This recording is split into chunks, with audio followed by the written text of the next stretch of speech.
Hi అండి. నమస్తే. ఈరోజు నేను వినిపించబోయే కథ రాపర్తి అనురాధ గారు రచించిన ఏసీపీ సింగం ప్రేమలో పడ్డాడు 68వ భాగము. ఇక కథలోకి వెళితే, డాక్టర్ చెప్పిన మాట విన్న నాయక్ షాక్ అయ్యాడు.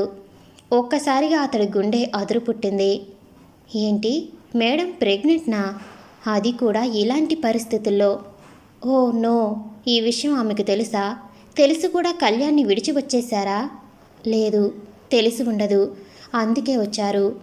అయ్యో, ఎంత పని జరిగింది. ఇప్పుడు నేనేం చెయ్యాలి? ఏమాత్రం కల్మషం తెలియని పసి మనసు గల అమ్మాయి ఇలా నాతో అడవిలో ఒంటరిగా ఉంది. లోకం ఏమనుకుంటుంది? ఇప్పుడు మేడం మీద నింద వేస్తుందా? ఆమెకు అపవాదు వస్తుందా అని చాలా ఆవేదన పడిపోయాడు. కళ్యాణ్ ఆమెను అనుమానిస్తాడా అని కంగారు పడ్డాడు. ఒక్క క్షణం మిన్నీని చులకన చేస్తూ లోకం నిందించే పరిస్థితి అతడి కళ్ళ ముందు కనిపించింది. భరించలేకపోయాడు. వెంటనే కళ్యాణ్కి ఫోన్ చేసి విషయం చెప్పి ఆమెను అతడి దగ్గరకు చేర్చాలి అనే ఆలోచన కలిగింది. అతడికి ఆమెపై ఎంత ప్రేమ ఉందో నాయక్కి తెలుసు. అందుకే అతడు అర్థం చేసుకుని ఆదరిస్తాడు అనే నమ్మకం ఏర్పడింది.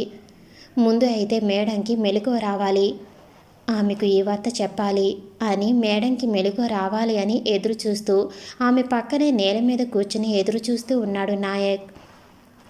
కొంత సమయం గడిచింది. స్పృహలో లేని మిన్ని నిద్రలో కలవరిస్తూ వణికిపోతూ కనిపించింది. నాయక్ కంగారుగా ఆమె దగ్గరకు వెళ్ళి, మేడం, ఏమైంది మేడం అంటూ ఆమెను కదిల్చే ప్రయత్నం చేస్తున్నాడు. భయంగా ఆమె అంటుంది, కళ్యాణ్ గారు, చలివేస్తుంది, నేను వానలో తడిచాను, నీటిలో మునిగిపోయాను, నన్ను చేరుకో, దగ్గరకు తీసుకోండి, మీరు నన్ను దగ్గరికి తీసుకుని ఎన్ని రోజులు అయ్యింది అండి అని ఆమె మనసులో దాచుకున్న ఆవేదన అలా కలవరిస్తూ దగ్గరికి వచ్చిన నాయక్ వైపు రెప్పలు ఎత్తి చూసింది. చూడబోతే ఆమె ఎదురుగా కళ్యాణ్ గారు వచ్చి నిలిచినట్టు అనిపించింది. అంతే, ఆమె ఆనందం అదుపు తప్పిన ఉప్పెనలా మారింది. గట్టిగా ఏడుస్తూ కళ్యాణ్ గారు అంటూ నాయక్ని గట్టిగా హక్ చేసుకుంది. ఆమె వాస్తవానికి స్వప్నానికి నడుమ అవస్థపడుతూ తన భర్త రూపాన్ని చూశాను అనుకుని నాయక్ని పట్టుకుంది. ఆమె అలా అతన్ని కౌగిలించుకుని, కళ్యాణ్ గారు వచ్చేశారా, నా కోసం వచ్చేశారా, ఐ లవ్ యూ డియర్ అని చెబుతూ అతన్ని చుట్టి పట్టుకుని ఉంది. అంతే, ఆ క్షణం నాయక్ ప్రాణం పోయినట్టు అయిపోయాడు. ఆమెపై అతడికి ఇష్టం ఏర్పడింది. కానీ చెప్పుకునే అదృష్టం, అవకాశం రెండూ లేవు. అసలు అతడికి ఆ అర్హత కూడా లేదు. అలాంటి పరిస్థితిలో ఉన్నాడు అతడు. అదే సమయంలో మిన్నీ అతన్ని హక్ చేసుకుని ఐ లవ్ యూ చెప్పింది. కానీ అతడికి కాదు, తన భర్తకి. నాయకి తెలుసు ఆమె మనసేంటో. అందుకే క్షణకాలం ప్రపంచాన్ని జయించాను అని ఆనందపడిపోతూ అంతలోనే వాస్తవాన్ని గ్రహించాడు. ఏమాత్రం అదుపు తప్పకుండా ఆమెను కంట్రోల్ చేస్తూ, మేడం, మేడం, ప్లీజ్ తెలివి తెచ్చుకోండి, ప్లీజ్, నేను కళ్యాణ్ కాదు, నాయక్ని, కళ్ళు తెరవండి అని అతడు అసలు పేరు చెప్పాడు. ఆమె ఉలిక్కిపడి చూసింది. ఆమె ఎదురుగా కళ్యాణ్ రూపం మాయమయ్యింది. అంతే, కాదు, ఆమె నాయక్ని హత్తుకుని ఉంది. ఆమె దిగులుగా అతడికి దూరంగా జరిగి వింతగా చూస్తూ, నీ పేరు ఏమన్నావు అని అడిగింది. నాయక్కి ఆమె దూరం అవుతుంటే ఏడుపు వచ్చింది. నా జీవితంలో ఇంత ప్రేమ పొందే అవకాశం లేదు నేస్తమా. ఈ క్షణకాలం నా జన్మంతా దాచుకుంటా. నాకు ఈ అదృష్టం చాలు. నువ్వు కళ్యాణ్కి ఐ లవ్ యూ చెప్పింది నాతో, నాకు అది చాలు. ఇంకే ఆశ ఆపేక్ష నాకు లేదు అనుకుని కొన్ని క్షణాలు మౌనంగా ఉన్నాడు. మిన్నీ నీరసంగా చూస్తూ, నీ పేరు ఏమన్నావు అని మళ్ళీ అడిగింది. అంతే, అతడు ఎలాంటి అబద్ధాలు ఆమెతో చెప్పాలి అనుకోలేదు. ఇన్ని రోజులు ఆమె ముందు మోసం చేస్తున్నాను అనే ఆలోచన అతన్ని వేధించింది. ఇంకా దాచేది లేదు. మేడంని కళ్యాణ్ దగ్గరకు చేర్చాలి అనే ఆలోచనతో, మేడం, నేను ఇప్పుడు చెప్తుంది అంతా నిజం. నా పేరు నాయక్, నేను ఒక స్మగ్లర్ని, నేరస్తుణ్ణి, మీ భర్త చేతిలో అరెస్ట్ అయ్యి తప్పించుకుని తిరుగుతున్నవాణ్ణి. మిమ్మల్ని ఉద్దేశపూర్వకంగా కిడ్నాప్ చేశాను అని, అతడిచే ఈ కిడ్నాప్ చేయించింది ఎవరు, ఎందుకు చేయించారు అన్ని విషయాలు దాచకుండా ఆమెకు చెప్పాడు. అంతేకాకుండా అనాథగా అతడు ఈ లోకంలో ఎన్ని కష్టాలు పడ్డాడు, ఎలా అన్యాయమయ్యాడు, ఆకలి, అక్రమదారి ఎన్నుకునేలా చేసింది అని అన్ని విషయాలు దాచకుండా మోకరిల్లి ఆమెతో చెప్పేశాడు. ఇప్పుడు అతడి గుండె తేలిక పడింది. తను మేడం ముందు అపరాధిగా కాకుండా నిజాయితీగా నిలిచాడు. ఆమె ఎలా నిందించినా భరిస్తాను అన్నట్టు చూస్తుంటే ఆమె దిగులుగా చూస్తూ, ఎందుకు నాయక్, మనుషుల్లో ఈ స్వార్థం, తమ స్వార్థం కోసం ఎదుటివారిని బాధ పెడతారు. నన్ను దాచిపెట్టి ఏం సాధించాలని ఇదంతా చేశారు? కళ్యాణ్ గారు బాధపడి ఉంటారు అని అతడి వైపు చూసింది. నాయక్ తప్పు చేశాను అన్నట్టు చూస్తుంటే ఆమె దగ్గరకు పిలిచి, నీ బాల్యంలో నువ్వు పడ్డ కష్టాలు నిన్ను తప్పుదారి పట్టించాయి. ఈ సమాజం మంచివైపు వెళ్ళే అవకాశం ఇవ్వదు, కానీ చెడుదారికి వెళ్ళే అవకాశం అడగకుండానే ఇస్తుంది. విఆర్ ఎవరో తన స్వార్థం కోసం నీ చేత తప్పులు చేయించారు. వాళ్ళ అవసరాల కోసం నిన్ను వాడుకున్నారు. ఇందులో నీ తప్పేం లేదు. నేను నిన్ను నిందించను. నాకు నీ మీద కోపం రావటం లేదు. ఎందుకంటే నువ్వు చేసిన తప్పు తెలుసుకుని నిజాయితీగా నాతో చెప్పావు. నీ కళ్ళల్లో అపరాధం చేశాను అనే బాధ కనిపిస్తుంది. ఇంక నువ్వు తప్పులు చేయలేవు. నాయక్, జరిగింది ఏదైనా కానీ నువ్వు నా స్నేహితుడివి. అందులో ఎలాంటి మార్పు లేదు. నువ్వు బాధపడుకు, నేను నిన్ను కోపడను అని స్థిరంగా చెప్పింది. ఆమె తన గురించి అంతా తెలుసుకుని కూడా తనని స్నేహితుడు అనటంతో అతడిలో సంతోషం కన్నీళ్లుగా ఉబికి వచ్చింది. మేడం, నీకు నా మీద కోపం లేదా? నేను మీ భర్తకు మిమ్మల్ని దూరం చేశాను, అయినా నన్ను క్షమిస్తున్నారా? మీది గొప్ప మనసు అని ఏడుస్తూ ఆమె ఒడిలో చిన్నపిల్లాడులా తలపెట్టుకుని ఏడుస్తూ ఉంటే మిన్నీలో శక్తి హీనిస్తుంది. ఓపిక తెచ్చుకుని అతన్ని దగ్గరకు తీసుకుని ఆప్యాయత అనురాగం కురిపిస్తూ మంచి స్నేహం విలువ తెలియచేస్తూ, ప్లీజ్ నాయక్, ఏడవకు, నాకు ఏడుపు వస్తుంది. నువ్వు మంచివాడివి, నేను నమ్ముతున్నాను. నన్ను ఎంత బాగా చూసుకుంటున్నావు. ఎప్పుడూ నన్ను ఏమీ అనలేదు. ఆ దుర్మార్గులు నన్ను కొట్టారు అని ఇంత దూరం తీసుకువచ్చి నాకు రక్షకుడుగా నిలిచావు. నువ్వు మారిపోయావు అన్నది నిజం. కళ్యాణ్ గారికి నేను చెప్తాను. నాయక్ మంచివాడు, తనని అరెస్ట్ చేయొద్దు. మనతో మన ఇంట్లో ఉంచుకుందాం. విఆర్ దగ్గరకు పంపించొద్దు. అతను చెడ్డవాడు, నాయక్ని తప్పులు చేయమని చెప్తాడు అని నేను చెప్తాను. కళ్యాణ్ గారు నా మాట కాదు అనరు. నేను డ్యాన్స్ పోటీలో గెలిస్తే ఇద్దరం కలిసి కళ్యాణ్ గారి దగ్గరకు వెళ్ళిపోదాం. సంతోషంగా ఉందాం. సరేనా? ఇంకా ఏడవకు అని చెప్పింది. ఆమె అమాయకపు మాటలు విన్న నాయక్ చలించిపోయాడు. అతడికి పట్టరాని సంతోషం కలిగింది. అంతలో ఆమె ఓపిక లేనట్టు పడిపోయింది. ఆమె అలా నీరసంగా పడిపోవటం చూసి అతడు కంగారుగా పాలు కాచి తెచ్చి ఆమెకు పట్టించాడు. మిన్నీ సగం తాగి అలాగే పడుకుంది. నాయక్ ఆమెకు నచ్చ చెప్పి కూర్చోపెట్టి కొన్ని పళ్ళు కోసి తినిపించి మందులు వేస్తున్నాడు. ఆమె నీరసంగా చూస్తూ, నాకు ఒళ్ళంతా నొప్పిగా ఉంది, తల తిరిగిపోతుంది, కింద పడిపోతాను అనిపిస్తుంది, ఎందుకు అని అడిగింది. నాయక్ ఆమెను బెడ్ మీద పడుకోబెట్టి దుప్పటి కప్పి, నీళ్ళలో మునిగిపోయారు కదా, అందుకే అలా ఉంది. మందులు వేసుకున్నారుగా, తగ్గిపోతుంది అని అసలు విషయం చెప్పకుండా నిద్రపుచ్చాడు. అతడికి ఏమని చెప్పాలో అర్థం కాలేదు. ఈ పరిస్థితుల్లో మీరు తల్లి కాబోతున్నారు అని చెబితే ఆమె బాధపడుతుంది అని కళ్యాణ్కి చెప్పాల్సిన మాటలు చెప్పి అతన్ని తీసుకువచ్చి ఆమె ముందు ఉంచుతాను. ఈ వార్త కళ్యాణ్ చెప్తాడు అని నిర్ణయించుకున్నాడు. కానీ ఆమెకు జ్వరం వచ్చింది. మూసిన కన్ను తెరవటం లేదు. ఏం చేయాలి అర్థం కావటం లేదు. సిటీలోకి వచ్చి జ్వరానికి మందులు తీసుకుని విఆర్కి ఫోన్ చేసి ఇంకా చాలు, ఆమెను కళ్యాణ్కి అప్పచెప్పేస్తాను అనుకుని అతడికి ఫోన్ చేశాడు. కానీ ఊహించని ఆజ్ఞ విన్నాడు. తన ప్రాణం అనుకుంటున్న మేడంని వాళ్ళు చంపేయమని చెప్పటం తట్టుకోలేకపోయాడు. ఇప్పుడు ఆమెను వాళ్ళు ముందుకు తీసుకువస్తే చంపేస్తారు. నేను చంపకపోతే వేరే ఎవరి చేత అయినా చంపిస్తారు, వీల్లేదు అని వాళ్లతో గొడవపడి అడవికి వచ్చాడు. నిద్రపోతూ కనిపిస్తున్న మిన్నీని చూసి వాళ్ళు చంపమని చెప్పటం గుర్తు చేసుకుని కన్నీళ్లు పెట్టుకున్నాడు. ఈ పసిడి బొమ్మని పొట్టని పెట్టుకోవాలి అని చూస్తున్నారు.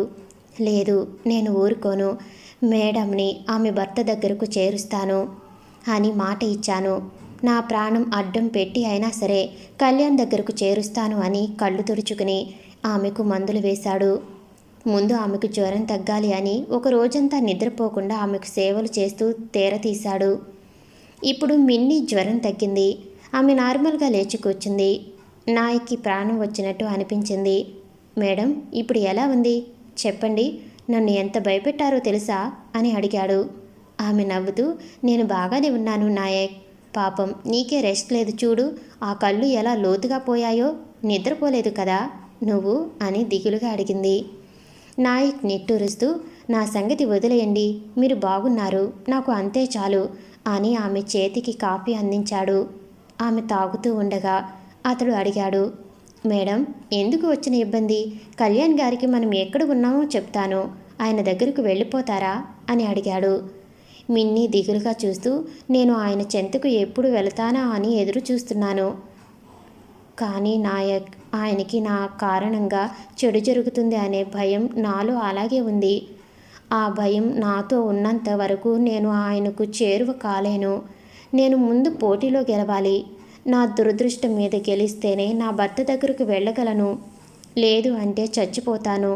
కానీ ఆయన దగ్గరికి వెళ్ళి ఆయన్ని చంపుకోను. అంతే. నీకు నన్ను చూసుకోవటం ఇలా నాతో ఇక్కడ ఉండటం ఇబ్బందిగా ఉంటే నువ్వు వెళ్ళిపో, నేను రాను అని సీరియస్గా చెప్పింది. నాయక్ తట్టుకోలేకపోయాడు. మేడం ప్లీజ్ అలా మాట్లాడకండి, నేను భరించలేను. మీరు నిండు నూరేళ్ళు సంతోషంగా ఉండాలి. అయినా నాకు మీతో ఉండటం ఇబ్బంది లేదు మేడం. మీరు మీ భర్త చెంతకు చేరిపోతే చేసిన పాపం కడుక్కున్నవాణ్ణి అవుతాను అని ఆశ, అంతే. మీకు మీ వారి తోడు ఈ సమయంలో ఎంతో అవసరం అని అడుగుతూ ఆమెకు అసలు విషయం చెప్పాలి అనుకున్నాడు. మిన్నీ మాట మధ్య కలుగు చేసుకుని, ఈ సమయంలో నాకు కళ్యాణ్ గారి సహాయం కాదు, నా స్నేహితుడు నాయక్ సహాయం అవసరం. నువ్వే నన్ను ఎంకరేజ్ చేయకుండా నిరాశపరిస్తే ఎలా? నేను గెలవాలి, నా భర్త దగ్గరకు చేరుకోవాలి, అందుకు నువ్వు ఎంకరేజ్ చేయాలి. ప్లీజ్ నన్ను పంపించాలి అని అనుకోకు, నేను వెళ్ళను. అలా వెళ్లాల్సిన పరిస్థితి వస్తే నేను ఏమైపోతానో నాకే తెలియదు అని ఏడుస్తూ వేడుకుంది. నాయక్కి అర్థమయ్యింది ఆమె పరిస్థితి. ఇది అని చెప్పినా వినిపించుకోలేదు, అనుకున్నది సాధించే వరకు వెనుకడుగు వేయదు అని. ఇంకా ఆమెకు అసలు విషయం చెప్పి మానసికంగా బాధ పెట్టే కంటే 1 నెల రోజులు జాగ్రత్తగా చూసుకుంటే చాలు అనుకున్నాడు. కానీ ఆమె అలా నిర్లక్ష్యంగా డ్యాన్స్ ప్రాక్టీస్ చేయటం అతడికి కంగారు కలిగించింది. అందుకే మ్యూజిక్ ప్లేయర్ రిపేర్ అయ్యేలా చేశాడు. ఆమె మ్యూజిక్ లేకపోయినా డ్యాన్స్ చేస్తూ అలసిపోతూ కనిపించింది. ఆమె డ్యాన్స్ అనే యజ్ఞం చేస్తున్నట్టు డ్యాన్స్పై తప్ప ఇంకో ధ్యాస లేకుండా ఆమె కడుపులో ఊపిరి పోసుకుంటున్న జీవం కోసం తెలుసుకోలేకపోతుంది. అంతేకాకుండా ఆమెకు ఎక్కువగా వామిటింగ్స్ అవుతూ నీరసం ఎక్కువగా ఉంటుంది. ఆమెకి ఎందుకు ఇలా అవుతుందో నిజంగా తెలియదు. ఆమె పెరిగిన వాతావరణం అలాంటిది. ఆమెకు కడుపులో ఉన్న వాళ్ళ పరిస్థితి ఎలా ఉంటుందో తెలియదు. అందుకే నాయక్ వైపు చూసి, ఏంటి నాయక్, ఎందుకు నాకు ఏం తిన్నా పడటం లేదు? కడుపులో తిప్పుడు ఇబ్బందిగా ఉంటుంది, ఎక్కువసేపు నిద్రపోవాలి అనిపిస్తుంది, ఇలా అయితే నా ప్రాక్టీస్ పోతుంది అని దిగులుగా అడిగింది. నాయక్ బాధగా, మేడం మీ ఆరోగ్యం బాగోవటం లేదు, ప్లీజ్ అర్థం చేసుకుని ఈ ప్రాక్టీస్ మానుకోండి. ఆ రోజు స్టేజ్ మీద పర్ఫామ్ చేస్తే సరిపోతుంది, ప్లీజ్ ఇంకా డ్యాన్స్ అలాంటివి వద్దు, అంతే. మీరు డ్యాన్స్ చేస్తే ఒప్పుకోను అని కోపం చూపిస్తూ చెప్పాడు. మిన్నీ కన్నీళ్లు పెట్టుకుంటూ కూర్చుంది. అతడు ఎంత రిక్వెస్ట్ చేసినా ఎలాంటి ఫుడ్ తీసుకోలేదు. నాయక్ బ్రతిమలాడి భోజనం ప్లేట్ అందిస్తే ఆమెను డ్యాన్స్ చేయనిస్తే తింటాను అని, లేదు అంటే ఎలాగో ఉంటాను అని మొండి చేసింది. అతడి పరిస్థితి ఘోరంగా ఉంది. అందుకే ఆమెకు టైం లిమిట్ పెట్టాడు. రోజులో 1 గంట సేపు మాత్రమే ప్రాక్టీస్ చేయాలి, అంతకుమించి చేస్తే కళ్యాణ్ మీద ఒట్టు అన్నాడు. ఆ మాట విన్న మిన్నీ కంగారు పడింది. అతడు డ్యాన్స్ ప్రాక్టీస్కి పర్మిషన్ ఇచ్చాడు. ఆ గంట సమయం తనకి చాలు అని సంతోషంగా భోజనం చేసింది. నాయక్ ఆమె కోసం అడవిలో దొరికిన మామిడికాయలు కొండ ఉసిరి తీసుకువచ్చి ఇచ్చాడు. వాటిని ఆమె ఇష్టంగా తింటూ ఉంటే అతడికి రిలీఫ్గా అనిపించింది. ఇలా ఒక 4 రోజులు గడిచింది. కళ్యాణ్ చెన్నై అంతా ఎంక్వైరీ చేస్తున్నాడు. పత్రికల్లో, న్యూస్ ఛానల్లో మిన్నీ ఫోటో చూపిస్తున్నారు. ఆచూకి చెబితే బహుమతి ఇస్తామని, ఆమె మానసిక స్థితి బాగోలేదు అని విజయ్ వార్తలు చెప్పిస్తున్నాడు. మధు వాళ్ళు కూడా వెతుకుతున్నారు. మరోవైపు తప్పించుకున్న విఆర్, అఖిల వాళ్ళు చెన్నై చేరుకుని వాళ్ళని ఎలా అయినా పట్టుకుని మళ్ళీ కళ్యాణ్ని అడ్డుకోవాలి అని చూస్తున్నారు. ఈ క్రమంలో మిన్నీకి ట్రీట్మెంట్ ఇచ్చిన డాక్టర్ న్యూస్ చూసింది. ఆవిడ షాక్ అయింది. ఈమె ఏసీపీ కళ్యాణ్ గారి భార్య. ఐసీ, మరి అలాంటి స్థితిలో ఉంది ఏమిటి? ఓ నో, ఇతడు నా దగ్గరకు వచ్చిన వ్యక్తి క్రిమినల్. ఈమెను కిడ్నాప్ చేశాడా? ఈమె హెల్త్ అసలే బాగాలేదు, వెంటనే ఇన్ఫామ్ చేయాలి అని కళ్యాణ్ని కాంటాక్ట్ అయ్యింది. కళ్యాణ్ మిన్ని ఆచూకీ తెలియక చాలా బాధపడుతున్నాడు. ఎక్కడున్నావు మిన్ని? నన్ను విడిచి దూరంగా ఉంటున్నావు. ఎంత బాధపడుతున్నావో నాకు తెలుసు. నన్ను విడిచి క్షణం కూడా ఉండలేవు. అలాంటిది ఇలా ఇన్ని రోజులు ఉన్నావు అంటే నువ్వు చాలా బాధపడుతున్నావు కదూ. ఎందుకు మిన్ని? ఈ కళ్యాణ్ నీకోసం ఎంత బాధపడుతున్నాడో నీకు తెలియదా? ప్లీజ్ మిన్ని, తిరిగి వచ్చాయి, నా కోసం వచ్చాయి అని మనసులోనే ఘర్షణ పడుతుంటే అతడి మొబైల్ చాలాసేపటి నుండి రింగ్ అవ్వటం చూసిన రమేష్ అతన్ని కదిల్చి, సార్ మీ ఫోన్ మోగుతుంది అన్నాడు. కళ్యాణ్ ఉలిక్కిపడి ఫోన్ లిఫ్ట్ చేశాడు. అవతల వ్యక్తి హలో కళ్యాణ్ గారా అని అడిగింది. కళ్యాణ్ ఎస్ అన్నాడు. ఆవిడ కాస్త తడబడుతూ సార్ నేను మీ వైఫ్ని చూశాను అని ఊహించని న్యూస్ చెప్పింది. కళ్యాణ్ ఒక్కసారిగా షాక్ అయ్యి నిజమా? ఎక్కడ చూశారు? చెప్పండి ప్లీజ్ అన్నాడు. ఆవిడ చెప్పింది నేను ఆమెకు ట్రీట్మెంట్ చేశాను అని. ఆమె ఉన్న ప్రదేశం కోసం వివరంగా చెప్పి లాస్ట్లో అతన్ని పూర్తి కంట్రోల్ తప్పే వార్త చెప్పింది. మీ వైఫ్ ప్రెగ్నెంట్ అని. కళ్యాణ్కి ఒక్కసారిగా సముద్రపు కెరటం గట్టిగా వచ్చి కొట్టినట్టు అనిపించింది. అతడికి ఆనందం, బాధ, భయం ఒకేసారి కలిగాయి. కొన్ని క్షణాలు ఫ్రీజ్ అయిపోయాడు. హో నో, అలాంటి ప్లేస్లో నా మిన్ని ఇలాంటి పరిస్థితిలో ఉందా? నో, వెంటనే ఆ ప్రదేశాన్ని చేరుకోవాలి అని అక్కడి వాళ్ళని అలర్ట్ చేశాడు. ఆనందంగా రమేష్కి విషయం చెప్పాడు. మిన్ని ఎక్కడ ఉందో తెలిసింది అని. అతడు చాలా సంతోషపడ్డాడు. విజయ్కి విషయం తెలిసింది. వాళ్ళు వెంటనే ఆ ఫారెస్ట్ ఏరియా చేరుకునే పనిలో ఉన్నారు. కళ్యాణ్ ఎంత ఆతృత పడుతున్నాడో మాటల్లో చెప్పలేను. అతడి కళ్ళు చెమ్మగిల్లాయి. విజయ్ కంట్రోల్ చేస్తూ వెహికల్ నడుపుతున్నాడు. వాళ్ళు అక్కడికి చేరుకునేలోగా పారిష్కి విషయం తెలిసింది. అతడు సీక్రెట్గా వీఆర్ వాళ్ళకి ఇన్ఫర్మేషన్ అందించాడు. నాయక్ ఎక్కడ ఉన్నాడో కళ్యాణ్కి తెలిసింది అని. వాళ్ళు వెళుతున్న ప్లేస్ చెప్పాడు. అంతే, వీఆర్ ఆవేశంగా రగిలిపోయాడు. కళ్యాణ్ వాళ్ళకంటే ముందు అక్కడికి చేరుకుని ఇద్దరిని చంపేయాలి అని విచక్షణ లేకుండా కొందరు మనుషులని అక్కడికి పంపించారు. కానీ వాళ్ళకంటే ముందు కళ్యాణ్ అక్కడికి చేరుకున్నాడు. డాక్టర్ చెప్పిన ప్రదేశం చేరుకున్న వాళ్ళకి ఒక వుడ్ హౌస్ కనిపించింది. అది చూసిన కళ్యాణ్కి పోతున్న ప్రాణం తిరిగి వచ్చినట్టు అనిపించింది. పరుగులు పెడుతూ మిన్ని అంటూ గట్టిగా పిలుస్తూ ఆ ఇంట్లోపలికి వెళ్ళాడు. చూడబోతే ఆ ఇల్లు ఖాళీగా ఉంది. అక్కడ ఉన్న వాళ్ళు వెళ్ళిపోయినట్లు తెలుస్తుంది. కళ్యాణ్ టెన్షన్గా అక్కడంతా వెతికాడు. మిన్ని మిన్ని అంటూ పిలుస్తూ అక్కడంతా తిరిగాడు. ఆమె ఆచూకీ లేదు. ఏమైంది? ఎక్కడికి పోతుంది నా మిన్ని అని ఏడుస్తూ ఉంటే విజయ్ దిగులుగా, రే కళ్యాణ్ ప్లీజ్ కంట్రోల్ అవ్వరా, ఆ నాయక్ జాగ్రత్త పడ్డాడు. డాక్టర్ ద్వారా నిజం బయటకు వస్తుంది అని వాడికి తెలుసు, అందుకే ఇక్కడి నుండి తీసుకుపోయాడు అని చెబుతుంటే రమేష్ అక్కడ దొరికిన లెటర్ తెచ్చి ఇచ్చాడు. కళ్యాణ్ కన్నీళ్లు పెట్టుకుంటూ నేల మీద చూశాడు. అక్కడ ఒక చెవి రింగ్ కనిపించింది. అది తన మిన్నిది. అతడే కుట్టించాడు. దాన్ని వణుకుతున్న చేతులతో తీసి గుండెకి హత్తుకుని మిన్ని అని గట్టిగా అరిచాడు. ఆ దృశ్యం చూడటానికి అక్కడ ఉన్న ఇద్దరికీ చాలా బాధ కలిగింది. కళ్యాణ్కి చేరువుగా వచ్చిన అతడి భార్య అలా దూరం అవ్వటం భరించలేకపోయాడు. విజయ్ రమేష్ చేతిలో లెటర్ అందుకుని చదివాడు. ఏసీపీ సార్, ఇంకా సమయం రాలేదు సార్, క్షమించాలి, అందుకే దూరం చేస్తున్నా, కానీ మాట ఇస్తున్నా, మేడంని మీ దగ్గరకు చేరుస్తాను, నన్ను నమ్మండి, నేను రాక్షసుణ్ణి కాదు, నేను కూడా మనిషిని అని నిరూపించుకుంటాను, ఇంక సెలవు.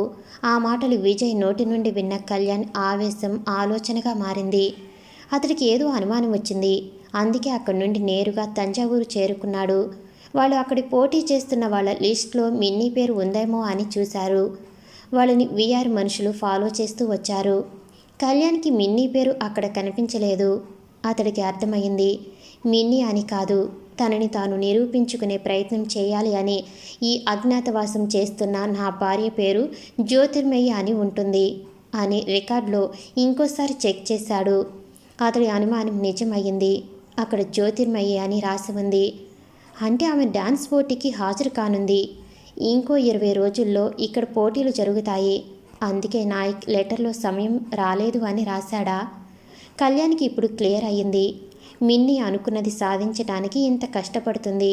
అందుకే నాయక్ మారినా తన గర్భవతి అని తెలిసినా నా దగ్గరకు తీసుకురాలేదు. నేను కోరుకున్న కోరిక నెరవేర్చాలి అని మిన్ని ఆవేదన ఆశయంగా మార్చుకుని ఎదురు చూస్తుంది.